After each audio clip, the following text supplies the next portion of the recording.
బంగ్లాదేశీయులకి శుభవార్త ఏంటంటే భారతదేశం బంగ్లాదేశీయులకి పర్యాటక వీసాలు పునఃప్రారంభించింది. వాస్తవంగా చాలా రోజుల నుంచి ఆపేసింది, ఏదైతే ఈ గొడవలప్పటి నుంచి కూడా.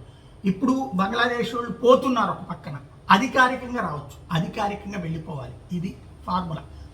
ఎందుకు వస్తారు ఇక్కడికి? టూరిజం చూడటానికంటే కాదు, మ్యాక్సిమం వాళ్ళు వచ్చేది ఇక్కడ హాస్పిటళ్లలో చూపించుకోవడం, ట్రీట్మెంట్లకు అక్కడ సరైన హాస్పిటల్ ఇన్నేళ్లలో లేదు. 70లలో వచ్చినటువంటి స్వతంత్రాన్ని లెక్క చూసుకుంటే 50 ఏళ్లలో కూడా అది తెచ్చుకోలేకపోయారు. అదే సందర్భంలో 40 ఏళ్ళలో తెచ్చుకోలేకపోయారు. అటు పక్కన పాకిస్తాన్ నుంచి కూడా ఇక్కడికే వస్తుంటారు. కాబట్టి వాళ్ళకి పర్యాటక వీసాలు అవసరం అన్నటువంటి నేపథ్యంలో నిన్నటి నుంచి ప్రారంభమైపోయింది. 29వ తారీఖు నుంచి ఇవాళ నుంచి ప్రారంభమైపోయింది. అదే సందర్భంలో భద్రతా కారణాల దృష్ట్యా భారత్ టూరిస్ట్ వీసాలను తాత్కాలికంగా నిలిపేసినటువంటి దాన్ని ఇప్పుడు మళ్ళీ పునరుద్ధరించామన్నటువంటి విషయాన్ని ప్రకటించింది.